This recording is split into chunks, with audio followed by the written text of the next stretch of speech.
الحمد لله نحمده ونستعينه ونستغفره ونؤمن به ونتوكل عليه ونعوذ بالله من شرور أنفسنا ومن سيئات أعمالنا من يهده الله فلا مضل له ومن يضلله فلا هادي له ونشهد أن لا إله إلا الله وحده لا شريك له ونشهد أن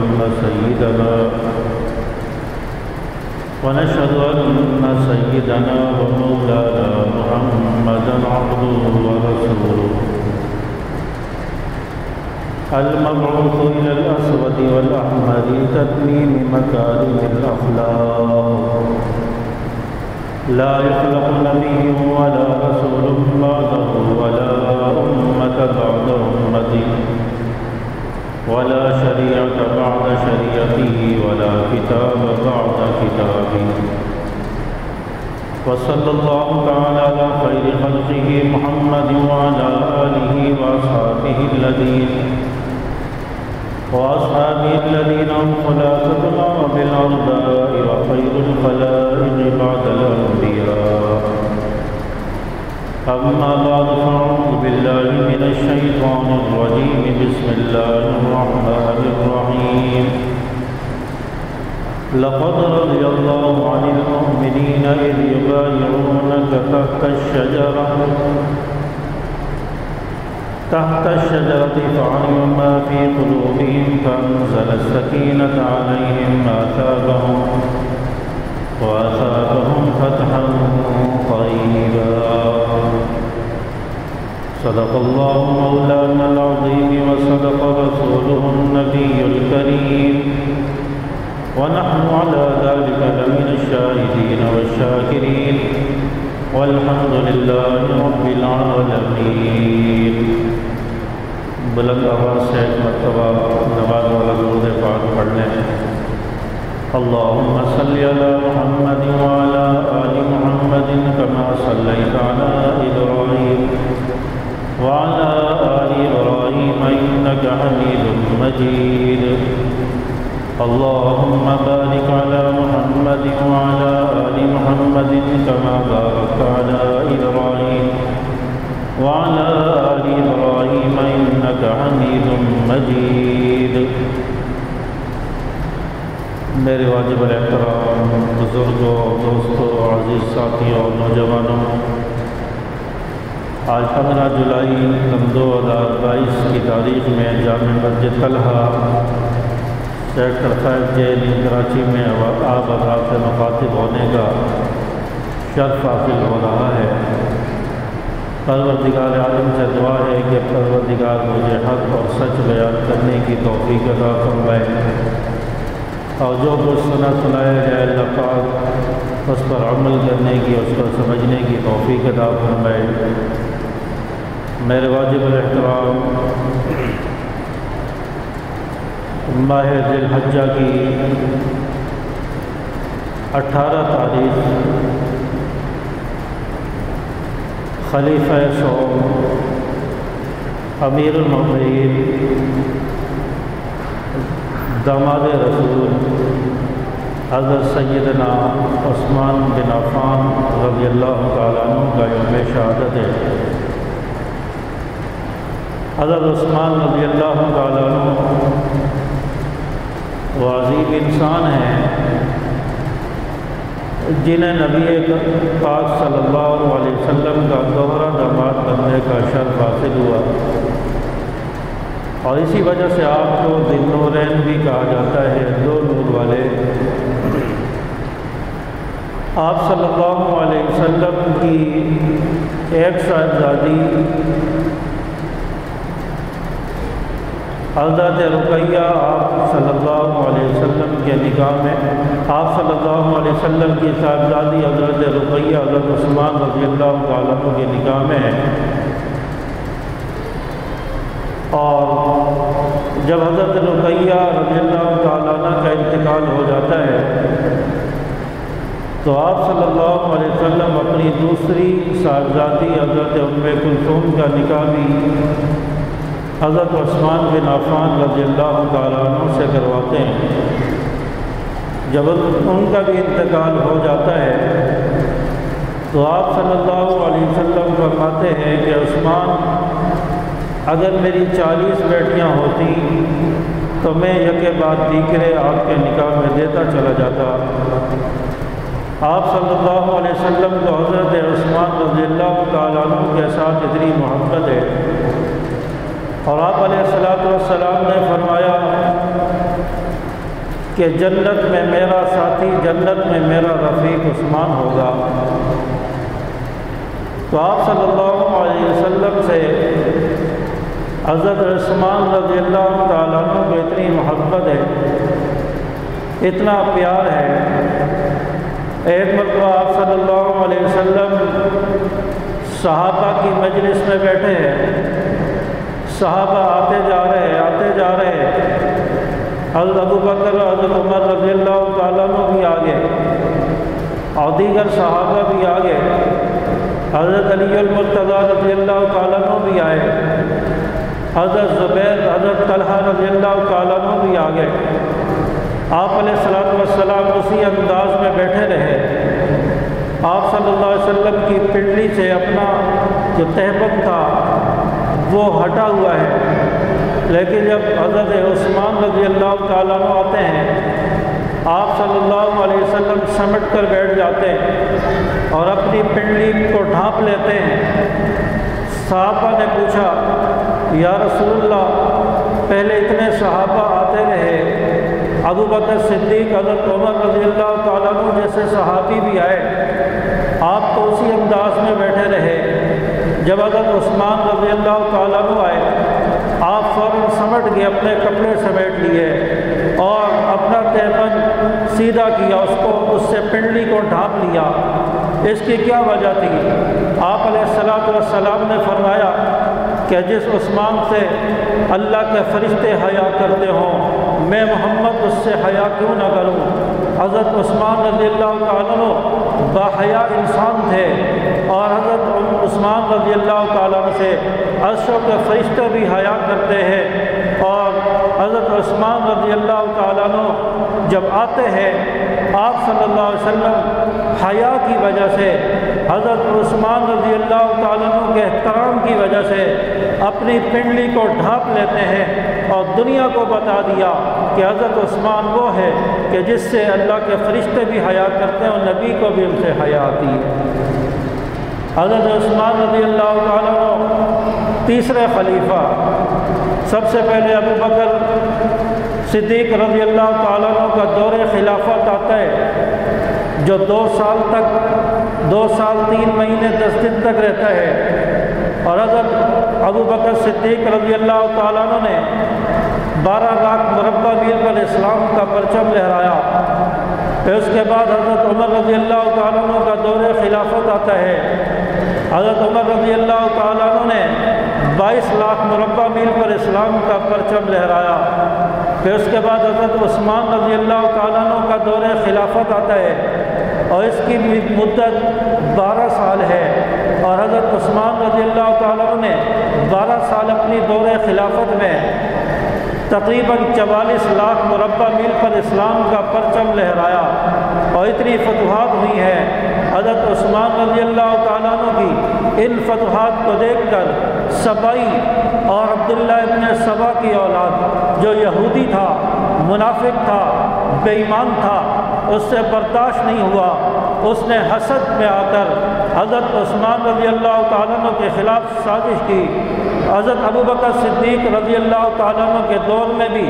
اس نے حضرت ابو بکر صدیق کی خلافت کے خلاف سازش کی، اور پھر اس کی سازش وہاں چلنے نہیں پائی۔ ابو بکر صدیق کے دور میں اس نے منکرین زکوٰۃ کا اعلان کیا اور منکرین زکوٰۃ میں شامل ہوا، اور حضرت ابو بکر صدیق رضی اللہ تعالیٰ عنہ کے خلاف بغاوت کا اعلان کیا۔ حضرت ابو بکر صدیق رضی اللہ تعالیٰ عنہ نے فرمایا کہ میں اس سرغنے کا، میں اس عبداللہ ابن سبا اور اس کی اولاد کا مقابلہ کروں گا۔ اور لڑائی کے لیے تیار ہو گئے تو عبداللہ ابن سبا وہاں سے بھاگا ہے اور پھر اس نے کہیں اور جا کر پناہ لی ہے۔ پھر اس کے بعد حضرت عمر رضی اللہ تعالیٰ عنہ کا دور آتا ہے۔ حضرت عمر رضی اللہ تعالیٰ عنہ کے دور خلافت میں بھی عبداللہ ابن سبا اپنی ناپاک سازش کرتا رہتا ہے، یہاں تک کہ حضرت عمر رضی اللہ تعالیٰ عنہ کو بھی شہید کر دیا جاتا ہے۔ اور پھر حضرت عمر رضی اللہ تعالیٰ عنہ کے بعد حضرت عثمان رضی اللہ تعالیٰ عنہ کا دور خلافت آتا ہے۔ حضرت عثمان رضی اللہ تعالیٰ عنہ کے دور میں فتوحات پھیلی ہیں اور اتنی پھیلی ہیں کہ 44 لاکھ مربع میل کے رقبے پر حضرت عثمان رضی اللہ تعالیٰ عنہ نے اسلام کا پرچم لہرایا ہے۔ اسلام 44 لاکھ مربع میل کے رقبے پر اسلام پھیل چکا تھا اور سبائی یہ نہیں چاہتے تھے۔ عبداللہ ابن سبا کو مروڑ تھی، تکلیف تھی کہ اسلام دن بدن پھیلتا چلا جا رہا ہے، اسلام دن بدن عروج پر چلتا چلا جا رہا ہے۔ اس نے حضرت عثمان رضی اللہ تعالیٰ عنہ کے خلاف سازش کی، مدینہ میں رہ کر وہ سازش کرتا رہا اور پھر یہاں سے اس کو کامیابی حاصل نہیں ہوئی، پھر یہ یہاں سے کوفہ چلا گیا، پھر یہاں سے یہ مصر چلا گیا، پھر مصر سے یہ شام چلا گیا اور شام میں یہ سازشیں کرتا رہا۔ شام میں اس وقت حضرت امیر معاویہ رضی اللہ تعالیٰ عنہ گورنر تھے۔ حضرت امیر معاویہ رضی اللہ تعالیٰ عنہ کی گورنری میں یہ شخص شام کے اندر چلا گیا، وہاں پر سازشیں کرتا رہا۔ جہاں پر یہ لوگ بیٹھتے وہاں پر حضرت عثمان رضی اللہ تعالیٰ عنہ کے خلاف سازشیں کرتے، ان کو برا بھلا کہتے۔ حضرت امیر معاویہ رضی اللہ تعالیٰ عنہ کو پتہ چلا کہ عبداللہ ابن سبا یہ حضرت عثمان رضی اللہ تعالیٰ عنہ کے خلاف سازشیں کر رہا ہے، ان کو برا بھلا کہہ رہا ہے۔ حضرت امیر معاویہ رضی اللہ تعالیٰ عنہ نے اس کو بلایا اور وہاں پر جا کر یہ مکر گیا، اس نے انکار کر دیا کہ میں نے کوئی سازش نہیں کی۔ پھر اس کے بعد پھر یہ سازشیں کرنے لگا۔ حضرت امیر معاویہ رضی اللہ تعالیٰ عنہ کو پتہ چلا، حضرت امیر معاویہ رضی اللہ تعالیٰ عنہ نے اس بدبخت، اس ظالم یہودی منافق کو، اس سبائی کو یہ دھمکی دی کہ اگر تو نے دوبارہ سازش کی تو تجھے میں زمین میں زندہ گاڑ دوں گا۔ چنانچہ حضرت امیر معاویہ رضی اللہ تعالیٰ عنہ کی یہ دھمکی تھی تو یہ یہاں سے شام سے پھر مصر روانہ ہو گیا۔ مصر میں جا کر سازشیں کرتا رہا، وہاں پر اس کو بہت پذیرائی حاصل ہوئی، کئی سارے لوگ اس کے ساتھ شامل ہو گئے۔ پھر اس نے ذی قعدہ کے مہینے میں، ذی قعدہ کا پہلا ہفتہ تھا، اس نے مدینہ میں آنے کا فیصلہ کیا۔ پھر وہاں سے یہ اپنے 700 افراد کو لے کر مدینہ میں آیا۔ مدینہ میں حضرت عثمان رضی اللہ تعالیٰ عنہ کے خلاف سازش کرتا رہا، ان کے خلاف جو ہے لوگوں کو اکٹھا کرتا رہا، لوگوں کو ورغلاتا رہا، یہاں تک کہ سازش ہوتی رہی۔ انہوں نے کہا کہ اگر ہم ابھی کوئی کام کریں گے، ابھی حضرت عثمان رضی اللہ تعالیٰ عنہ کے خلاف کوئی فیصلہ کریں گے تو صحابہ ہمارے خلاف اٹھ کھڑے ہوں گے۔ انہوں نے کہا کہ جب حج کا موقع آئے گا، جب حج کے دن آئیں گے، سارے صحابہ حج کے لیے چلے جائیں گے اور یہ موقع ہمارے لیے بڑا غنیمت والا ہوگا۔ چنانچہ انہوں نے انتظار کیا اور پھر ذو الحجہ کا مہینہ آ گیا اور ذو الحجہ کی 18 تاریخ آ گئی اور اس سے پہلے کے کچھ دن ہیں، اس میں ان لوگوں کی سازش عروج پر پہنچ گئی اور یہ مدینہ میں آ گئے۔ انہوں نے حضرت عثمان رضی اللہ تعالیٰ عنہ کے گھر کا گھیراؤ کر لیا۔ انہوں نے حضرت عثمان رضی اللہ تعالیٰ عنہ کے مسجد میں، جب مسجد نبوی میں خطبہ دینے لگے اور پھر انہوں نے حضرت عثمان رضی اللہ تعالیٰ عنہ کو مسجد نبوی میں روکا کہ آپ اپنا بیان بند کریں، آپ اپنی تقریر بند کریں، ہم آپ کا بیان سننا نہیں چاہتے۔ چنانچہ ایک کھڑا ہوا، اس نے یہ کہا، لیکن حضرت عثمان رضی اللہ تعالیٰ نے اپنا خطبہ جاری رکھا، اپنا بیان جاری رکھا۔ پھر دوسرا آدمی کھڑا ہوا، اس نے کہا کہ آپ ممبر سے نیچے اتر جائیں، ہم آپ کی بات سننا نہیں چاہتے۔ حضرت عثمان رضی اللہ تعالیٰ عنہ نے اس کی بھی پرواہ نہیں کی۔ پھر اس طرح تیسرا چوتھا آدمی کھڑا ہوا، پھر پانچواں آدمی کھڑا ہوا، اس نے حضرت عثمان رضی اللہ تعالیٰ عنہ کے چہرے پر، ممبر رسول پر حضرت عثمان رضی اللہ تعالیٰ عنہ خطبہ ارشاد فرما رہے ہیں، جمعہ کا وعظ کر رہے ہیں، اس شخص نے حضرت عثمان رضی اللہ تعالیٰ عنہ کے چہرے پر پتھر مارا۔ حضرت عثمان رضی اللہ تعالیٰ عنہ کہ جس چہرے سے خون نکل آتا ہے، داڑھی تر ہو جاتی ہے، اور حضرت عثمان رضی اللہ تعالیٰ عنہ بے ہوش ہو کر ممبر سے نیچے گر پڑتے ہیں۔ اور اس بدبخت نے حضرت عثمان رضی اللہ تعالیٰ عنہ کے ہاتھ میں جو عصا تھا، جو لاٹھی تھی، وہ لاٹھی، وہ تاریخی عصا جس پر کبھی نبی بھی خطبہ دیا کرتے تھے، جس کو ہاتھ میں لے کر نبی واعظ کیا کرتے تھے، وہ عصا جس کو لے کر حضرت ابوبکر صدیق رضی اللہ تعالیٰ عنہ خطبہ دیا کرتے تھے، وہ عصا، وہ لاٹھی جس کو لے کر حضرت عمر رضی اللہ تعالیٰ عنہ بھی خطبہ دیا کرتے تھے، وہی لاٹھی حضرت عثمان رضی اللہ تعالیٰ عنہ کے پاس بھی ہے۔ اور حضرت عثمان رضی اللہ تعالیٰ عنہ جب زمین پر گرے، ان بلوائیوں نے، ان باغیوں نے، ان عبداللہ ابن سبا کی اولاد نے اس عصے کو لے کر اس کو توڑ کر پھینک دیا، اور پھر حضرت عثمان رضی اللہ تعالیٰ عنہ کو وہاں سے اٹھایا جاتا ہے، وہاں سے گھر میں لے کر جاتے ہیں، اور تو حضرت عثمان رضی اللہ تعالیٰ عنہ کا یہاں سے تعاقب ہو رہا ہے۔ حضرت عثمان رضی اللہ تعالیٰ عنہ کے گھر کا گھیراؤ کر لیا گیا، گھر کو گھیر لیا گیا، اور حضرت عثمان رضی اللہ تعالیٰ عنہ پر ان بلوائیوں نے، ان باغیوں نے پابندی لگا دی کہ آپ گھر سے باہر نہیں آ سکتے، آپ مسجد نبوی میں نہیں آ سکتے، آپ نماز نہیں پڑھا سکتے، آپ مسجد نبوی میں خطبہ نہیں دے سکتے، آپ پر پابندی ہے۔ چنانچہ حضرت عثمان رضی اللہ تعالیٰ عنہ گھر میں ہیں، گھر میں کوئی کھانے کو کچھ نہیں جانے دیا جا رہا، گھر میں پانی نہیں جانے دیا جا رہا، اور حضرت عثمان رضی اللہ تعالیٰ عنہ بھوکے پیاسے ہیں۔ 15 دن گزر گئے۔ حضرت عثمان رضی اللہ تعالیٰ عنہ اپنے گھر کی چھت پر آتے ہیں، ادھر حضرت علی رضی اللہ تعالیٰ عنہ سامنے مسجد نبوی میں نظر آتے ہیں، وہاں سے حضرت عثمان رضی اللہ تعالیٰ عنہ اشارہ کرتے ہیں کہ علی میرے گھر میں پانی پہنچاؤ، پانی نہیں ہے۔ چنانچہ حضرت علی رضی اللہ تعالیٰ عنہ مشکیزے میں پانی لے کر جاتے ہیں کہ میں حضرت عثمان رضی اللہ تعالیٰ عنہ کے گھر تک پہنچاؤں۔ چنانچہ اس مشکیزے میں حضرت علی رضی اللہ تعالیٰ عنہ پانی لے کر جاتے ہیں۔ جب گھر کے پاس پہنچتے ہیں، ان بلوائیوں نے، ان باغیوں نے، ان عبداللہ ابن سبا کی اولاد نے اس مشکیزے کو تیر مارا، اور وہ سارا پانی زمین پر گر گیا۔ اور حضرت عثمان رضی اللہ تعالیٰ عنہ کو حضرت علی رضی اللہ تعالیٰ نے کہا کہ میں آپ کی طرف پانی لا رہا تھا، ان بلوائیوں نے، ان باغیوں نے اس مشکیزے کو تیر مارا اور پانی سارا ضائع کر دیا، چنانچہ میں اب اس میں کیا کر سکتا ہوں۔ چنانچہ حضرت عثمان رضی اللہ تعالیٰ عنہ 15 دن گزر گئے، اور پھر حضرت عثمان رضی اللہ تعالیٰ عنہ سے حضرت علی رضی اللہ تعالیٰ عنہ پوچھتے ہیں کہ عثمان آپ پر اتنا عرصہ گزر گیا، آپ نے کھایا کچھ نہیں، آپ نے پیا کچھ نہیں، جب آپ کو پیاس لگتی ہے تو آپ کیا کرتے ہیں، جب آپ کو بھوک لگتی ہے تو آپ کیا کرتے ہیں؟ فرمانے لگے اے علی جب مجھے پیاس لگتی ہے تو میں قرآن پڑھتا ہوں، جب مجھے بھوک لگتی ہے تو میں نماز پڑھتا ہوں، نماز پڑھتا ہوں تو میری بھوک بھی اللہ مٹا دیتا ہے، قرآن پاک کی تلاوت کرتا ہوں تو اللہ تعالیٰ میری پیاس بھی بجھا دیتا ہے۔ یہ حضرت عثمان رضی اللہ تعالیٰ عنہ اتنی مظلومانہ شہادت ہوئی ہے۔ حضرت عثمان رضی اللہ تعالیٰ عنہ گھر کی چھت پر کھڑے ہو کے ان باغیوں کو مخاطب کرتے ہیں کہ تم مجھے جانتے نہیں ہو، میں وہ عثمان ہوں جب نبی نے اعلان فرمایا کہ مسجد نبوی کی زمین کم پڑ گئی ہے، کون ہے جو مسجد نبوی کے لیے جگہ خرید کر وقف کرے گا،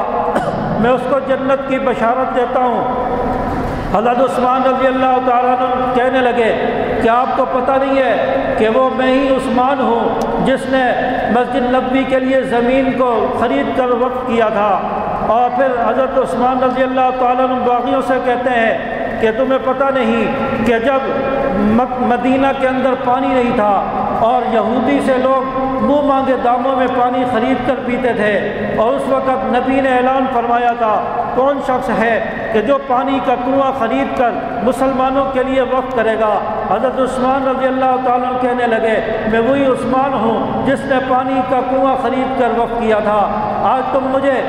ستاتے ہو، آج تم نے مجھے گھیرا ہوا ہے، آج تم مجھے اس کنویں سے پانی کا ایک گھونٹ بھی نہیں پینے دیتے۔ حضرت عثمان رضی اللہ تعالیٰ عنہ فرماتے ہیں اے باغیوں میں وہی عثمان ہوں جب تبوک کے موقع پر نبی کریم صلی اللہ علیہ وسلم نے مسلمانوں کے لیے مجاہدین کے لیے تعاون مانگا تو میں نے اشرفیاں لا کر آپ صلی اللہ علیہ وسلم کی جھولی میں ڈال دی تھی۔ آپ صلی اللہ علیہ وسلم ان اشرفیوں کو اپنے ہاتھوں میں لے کر الٹ پلٹ کر رہے ہیں، اور حضرت عثمان رضی اللہ تعالیٰ عنہ کی ان اشرفیوں کو دیکھ کر آپ صلی اللہ علیہ وسلم خوش ہوتے ہیں۔ حضرت عثمان رضی اللہ تعالیٰ عنہ فرماتے ہیں میں وہی عثمان ہوں جس نے نبی کی جھولی میں اشرفیاں لا کر ڈالی تھی، آج تم مجھے ستاتے ہو۔ چنانچہ یہ وقت چلتا رہا، وقت گزرتا رہا، حضرت عثمان رضی اللہ تعالیٰ عنہ کے گھر کا گھیراؤ ہو گیا۔ ادھر حضرت علی رضی اللہ تعالیٰ عنہ کو پتہ چل گیا کہ حضرت عثمان رضی اللہ تعالیٰ عنہ کے گھر کا گھیراؤ ہو چکا ہے، تو حضرت علی رضی اللہ تعالیٰ عنہ نے اپنے بیٹوں حضرت حسن اور حضرت حسین رضی اللہ تعالیٰ عنہ کو بھیجا اور کہا کہ جاؤ عثمان رضی اللہ تعالیٰ عنہ کے گھر کے دروازے پر جا کر پہرا دو، تاکہ حضرت عثمان رضی اللہ تعالیٰ عنہ کے گھر میں کوئی داخل نہ ہو سکے، کوئی باغی داخل نہ ہو سکے اور حضرت عثمان رضی اللہ تعالیٰ عنہ کو نقصان نہ پہنچا سکے۔ چنانچہ پہرا لگ گیا۔ ادھر بلوائیوں نے، ان باغیوں نے حضرت عثمان رضی اللہ تعالیٰ عنہ کے دشمنوں نے دیکھا کہ دروازے پر تو حضرت حسن اور حضرت حسین رضی اللہ تعالیٰ عنہ کھڑے ہیں، پھر انہوں نے حضرت عثمان رضی اللہ تعالیٰ عنہ کے گھر کے پیچھے کی سائڈ سے دیوار کو پھلانگا اور وہاں سے حضرت عثمان رضی اللہ تعالیٰ عنہ کے گھر میں داخل ہو گئے، اور حضرت عثمان رضی اللہ تعالیٰ عنہ قرآن پاک کی تلاوت فرما رہے ہیں، اور ایک باغی آگے بڑھا، آگے بڑھ کر عثمان رضی اللہ تعالیٰ عنہ کی داڑھی کو پکڑ لیا، اور حضرت عثمان رضی اللہ تعالیٰ عنہ نے ان کو اس کے باپ کا واسطہ دیا، اللہ کا واسطہ دیا، اس نے داڑھی کو چھوڑ دیا۔ پھر ایک باغی اور آگے بڑھا، اس نے حضرت عثمان رضی اللہ تعالیٰ عنہ کے سر میں ایک لوہے کی راڈ ماری ہے، جس سے حضرت عثمان رضی اللہ تعالیٰ عنہ کے سر سے خون کا فوارہ نکلنے لگا۔ اور پھر ایک باغی آگے بڑھا، وہ حضرت عثمان رضی اللہ تعالیٰ عنہ کے سینے میں خنجر مارنا چاہتا تھا۔ حضرت عثمان رضی اللہ تعالیٰ عنہ کی اہلیہ، آپ کی بیوی حضرت نائلہ رضی اللہ تعالیٰ عنہ، وہ آگے بڑھی، اس نے خنجر کے آگے اپنا ہاتھ کر لیا اور حضرت نائلہ کی انگلیاں کٹ کر زمین پر گر گئی۔ حضرت عثمان رضی اللہ تعالیٰ عنہ کی اس طرح مظلومانہ شہادت ہوئی ہے، اور بلوائیوں نے حضرت عثمان رضی اللہ تعالیٰ عنہ کے گھر میں گھر کو لوٹ لیا، سارا ساز و سامان لوٹ لیا گیا، اور حضرت عثمان رضی اللہ تعالیٰ عنہ کی میت، ان کی لاش بے گور و کفن زمین پر پڑی ہے۔ حضرت نائلہ کے پاس کوئی کپڑا نہیں ہے کہ جس سے آپ کی لاش کو ڈھانپ لیا جائے، اور حضرت نائلہ رضی اللہ تعالیٰ عنہ نے اپنے دوپٹے سے حضرت عثمان رضی اللہ تعالیٰ عنہ کے چہرے کو ڈھانپا ہے۔ اور پھر یہ حضرت عثمان رضی اللہ تعالیٰ عنہ کی شہادت کا وقت تھا، اور حضرت عثمان رضی اللہ تعالیٰ عنہ کی عمر اس وقت تقریباً 82 سال کے قریب تھی۔ اس طرح ادھیڑ عمر کا شخص ہے، بڑھاپے کی عمر میں ہے، اور اس موقع پر اتنا ظلم کیا گیا، اتنا مظلومانہ انداز میں حضرت عثمان رضی اللہ تعالیٰ عنہ کو شہید کیا گیا، اور حضرت عثمان رضی اللہ تعالیٰ عنہ کا خون وہ قرآن پاک کے صفحات پر گرا ہے۔ قرآن پاک کا پہلا پارہ الف لام میم، اس کا جو آخری صفحہ ہے اس پر آیت ہے فَسَيَكْفِيكَهُمُ اللَّهُ وَهُوَ السَّمِيعُ الْعَلِيمُ، اس آیت مبارکہ پر حضرت عثمان رضی اللہ تعالیٰ عنہ کے خون کے قطرے گرے ہیں، اور کل قیامت کا دن ہوگا، حضرت عثمان رضی اللہ تعالیٰ عنہ کے شہادت کی گواہی رب کا کلام دے گا، یہ قرآن دے گا، یہ آیت دے گی کہ عثمان کا جب خون گرا ہے، عثمان کی جب شہادت ہوئی ہے، یہ مجھے پڑھ رہے تھے، میری تلاوت کر رہے تھے، آج میں گواہی دیتا ہوں کہ عثمان رضی اللہ تعالیٰ عنہ راہ حق میں شہید ہوا ہے، اور حضرت عثمان رضی اللہ تعالیٰ عنہ کی شہادت کی گواہی رب کا قرآن دے گا۔ یہ حضرت عثمان رضی اللہ تعالیٰ عنہ، حضرت عثمان رضی اللہ تعالیٰ عنہ کی میت گھر میں ہے۔ بلوائیوں نے اعلان کر دیا کہ کوئی جنازہ نہیں پڑے گا،